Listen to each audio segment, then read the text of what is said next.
Crying for that 1% जो आपको constantly ignore करते जा रहा है और आप हर बार ये प्रूव करते जा रहे हैं कि आप उस इंसान के बगैर रह ही नहीं सकती। ये सिर्फ एक गलत इंसान को चेज़ करना नहीं है, this is that constant emotional breakdown जो आगे जाके इतनी बुरी शक्ल इख्तियार कर लेगा कि आपकी मेंटल हेल्थ बहुत बुरी तरह से डिटेरियोरेट हो चुकी होगी और डैमेज हो चुकी होगी। आप सिर्फ एक बुरे इंसान को चेज़ नहीं कर रही, आप अपनी वैल्यू को, सेल्फ वर्थ को इतना लूज़ करती जा रही हैं कि आपको अंदाज़ा नहीं हो रहा। लेकिन ये आपकी गलती नहीं है। This might be due to some childhood wounds, some childhood traumas, wrong attachment style या वो अब्यूज़ जो आपने बचपन में देखा है और अब आप फेयरफुल हो कि कहीं वो अब्यूज़ आपको फेस ना करना पड़े, जिसके लिए आप कॉन्स्टेंटली एक गलत इंसान को चेज़ करते जा रहे हो। आप कॉन्स्टेंटली उन्हीं लोगों की तरफ जा रहे हैं जो आपको इमोशनल सेफ्टी नहीं दे पा रहे, तो आपकी इमोशनल बाउंड्रीज़ कभी भी मेंटेन्ड नहीं रहेंगी। अस्सलाम वालेकुम, I am clinical psychologist and relationship counsellor Sara Ahmad Meena और आज की इस वीडियो में मैं आपको बताऊंगी why do we chase wrong men. जब हम इमोशनली अनअवेलेबल लोगों को कॉन्स्टेंटली चेज़ करते हैं तो ये हमारी एक सबकॉन्शियस एफर्ट है, वो एफर्ट कि हमें प्यार तभी मिलेगा जब हम बहुत ज़्यादा एफर्ट करेंगे। बचपन में हमारे इमोशनल डायनामिक्स और हमारे अटैचमेंट स्टाइल्स इस तरह के बना दिए जाते हैं। लेट्स सपोज आपके पेरेंट्स एब्सेंट हैं, इमोशनली एब्सेंट हैं या फादर फिजिकली एब्सेंट है, तो हमारी मदर ने या हमारे फैमिली डायनामिक्स में ही ये प्रैक्टिसेस देखी जाती हैं कि जब आप बहुत ज़्यादा एफर्ट डालोगे और बिछ जाओगे बिल्कुल, तो ही हमें प्यार मिलेगा। नो मैटर, मतलब अगर हम और भी रिलेशनशिप्स में देखें, जॉइंट फैमिलीज़ में, कज़िन्स में, दोस्तों में, पेरेंट्स कई दफ़ा हमें सिखाते हैं नहीं बेटे तुम ही बिछ जाओ, तुम ही एफर्ट्स डालते रहो, वो इंसान तुम्हारा दोस्त बन जाएगा और समथिंग लाइक दैट। तो ये चीज़ें हमारे इमोशनल डायनामिक्स बचपन से बन चुके होते हैं। हमारे अटैचमेंट स्टाइल्स, हमारे चाइल्डहुड ट्रॉमास बहुत ज़्यादा चीज़ें हैं जो हमें इस तरफ लेके जाती हैं that women chase wrong men. This could be similar to that trauma bond कि भई आप पेन और लव में डिस्टिंग्विश ही नहीं कर पा रहे कि कहाँ पे पेन मिल रही है और कहाँ पे लव। आपको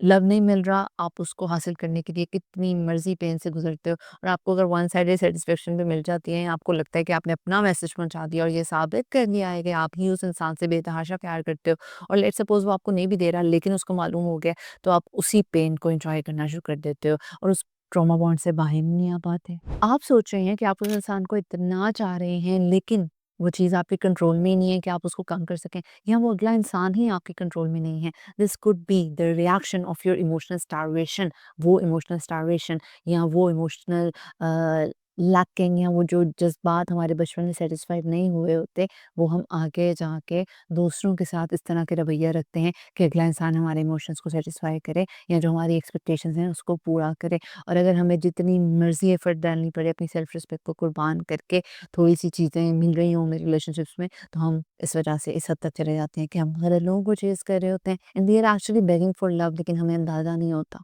लेट्स सपोज़ बहुत सी लड़कियाँ कहती हैं कि हम मैसेज करते हैं, हमें लेट रिप्लाई आता है, मे बी हमारी किसी गलती की वजह से हो। तो इस तरह की जो इमोशनल स्टारवेशन होती है या इस तरह के जो हमारे पुराने पैटर्न्स बने होते हैं, वो हर सिचुएशन में हमें लगता है कि हमारी ही गलती है, तो इंसान खुद ब खुद गिल्ट में चला जाता है।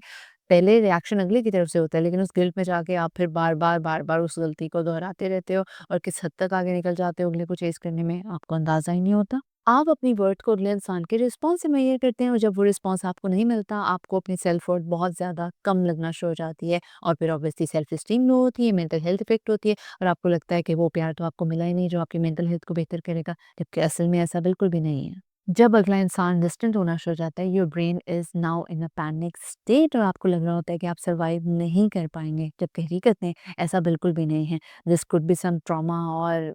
सम अदर चाइल्डहुड वाउंड जो कि हील अप नहीं हुआ, जिसको आप खुद अब हील अप करना चाह रहे हो अपने किसी और रिलेशनशिप को अपने मुताबिक चला के। ऑब्वियसली जब वो इंसान के दिल में कोई फीलिंग्स ही नहीं है और आप ही सब कुछ इम्पोज कर रहे हो, चेज़ कर रहे हो, तो आप उस रिलेशनशिप को अपने मुताबिक चलाना चाह रहे हो। अब जब आपको ये बात समझ आ गई है कि आप एक गलत इंसान को चेज़ कर रही हैं और आपकी इमोशनल एनर्जी बहुत बहुत ज़्यादा वेस्ट हो रही है और आपकी सेल्फ वर्थ भी गिर रही है और अगले इंसान की नज़र में आपकी अहमियत इतनी सी है, अहमियत क्या रिस्पेक्ट भी नहीं है, तो यहाँ पे आपने देखना है कि अपनी सेल्फ वर्थ को वापस कैसे लेके आना है, how to reclaim your energy, how to regain your mental wellbeing. तो नेक्स्ट वीडियो में मैं आपको वो टिप्स बताऊंगी और वो साइकोलॉजिकल टेक्निक्स बताऊंगी जिससे आप रुक जाओगे कि मैंने यहाँ पे गलत इंसान को चेज़ नहीं करना, वही गलत इंसान को चेज़ करते करते उसके पीछे भागते भागते वन साइडेड एफर्ट्स डालते डालते प्यार की भीख मांगते मांगते आप अपने आप को डैमेज कर रहे हो। So this is me, Sarah Ahmed, clinical psychologist and relationship counselor. And if you are chasing a wrong person and your mental health is damaging day by day, you can contact me for your counseling session. तब तक मेरी next video आती है, अपना ख्याल रखिएगा, अल्लाह हाफिज़।